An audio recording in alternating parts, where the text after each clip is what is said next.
Vous pensez être seul, mais quelque chose vous regarde.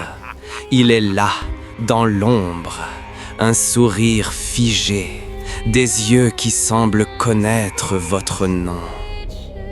Vous voulez bouger, mais vos jambes ne répondent pas.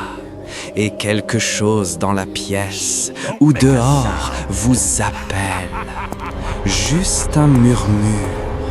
Viens jouer avec nous. Bienvenue dans votre pire cauchemar.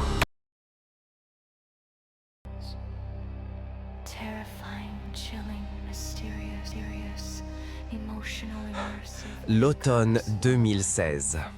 Une banlieue tranquille de la Caroline du Sud, où tout semblait, disons, ordinaire, jusqu'à ce qu'il apparaisse. Il y avait un clown, un vrai clown flippant, sous les lampadaires, au bord de la forêt. Il ne faisait rien, il ne bougeait pas, il regardait juste les maisons, avec un grand sourire figé sur son visage blanc. Un soir, un gars du quartier, Mike, rentrait tard du taf. En marchant dans la rue vide, il voit une ombre, là-bas, sous la lumière d'un lampadaire. Il s'approche doucement et il capte que c'est un mec déguisé en clown. Perruque jaune, visage tout pâle. Et dans sa main, il tenait une poupée, une petite poupée de clown, qui lui ressemblait. Quand Mike a compris que le clown le fixait droit dans les yeux, le type a levé la poupée et lui a fait signe. Un petit geste mécanique, bien flippant. Boum! Mike s'est barré en courant direct chez lui et a appelé les flics. Les jours suivants, d'autres gens ont vu le même clown. Il n'a jamais attaqué personne, mais sa simple présence suffisait à glacer le sang.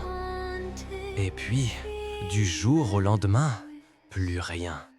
Les apparitions ont cessé.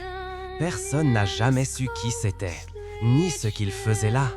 Mais surtout, pourquoi il portait toujours cette poupée?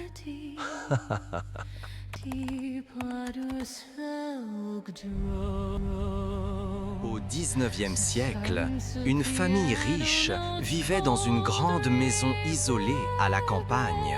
Le père, Monsieur Alfred, était un homme froid, sévère, et il adorait une énorme poupée de clown qu'il gardait dans le salon.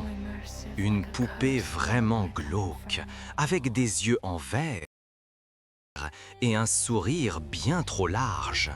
Personne ne comprenait cet attachement, mais lui, il la traitait presque comme un enfant. Après sa mort, dans des circonstances bizarres, son fils aîné, Édouard, a hérité de la maison. Quelques semaines plus tard, il a commencé à entendre des bruits de pas légers la nuit, et une odeur étrange, un peu sucrée, flottait dans les couloirs. Une nuit, il se réveille en sursaut. Il a entendu un petit rire étouffé.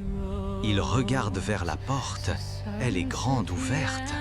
Et là, au bout du couloir, il voit une silhouette. La poupée, debout, mais elle n'était plus dans le salon. Quelques semaines plus tard, Édouard s'est précipité en bas. Et là, surprise, la poupée était bien à sa place, comme d'habitude. Sauf que ses vêtements étaient trempés, comme si elle était sortie sous la pluie. Et dans sa petite main, il y avait un bout de papier plein de boue, où c'était écrit « La maison est à moi maintenant ».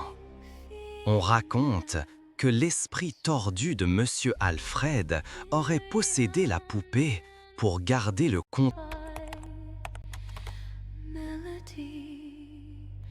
En 1991, un couple avait organisé une fête d'anniversaire pour leur fille de 7 ans.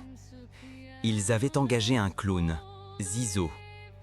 Le gars était un peu bizarre, mais le spectacle s'est bien passé et il est parti après la fête. Sauf que le soir même, le téléphone a sonné. La mère décroche, et tout ce qu'elle entend, c'est une musique chelou, comme celle que Zizo jouait sur son orgue. Puis, clic, plus rien. Quelques minutes plus tard, ça ressonne. Cette fois, une voix déformée murmure. La petite fille, elle était si jolie. Le père prend le combiné furieux. « C'est qui là ?» Et la voix répond. « C'est Zizo, je suis pas encore parti, je suis dans le placard. » Le père court direct au placard de l'entrée. Il l'ouvre d'un coup. Personne. Mais les vêtements du clone étaient accrochés à l'intérieur, avec le masque au grand sourire. Et le pire, les gants étaient encore humides, comme si quelqu'un venait juste de les enlever. Personne n'a jamais su comment ces fringues étaient arrivées là, ni qui passait ces appels. Vous pensez que c'est fini, mais parfois, les histoires ne se terminent jamais vraiment. Regardez autour de vous et demandez-vous qui vous observe en ce moment. Dormez bien si vous y arrivez.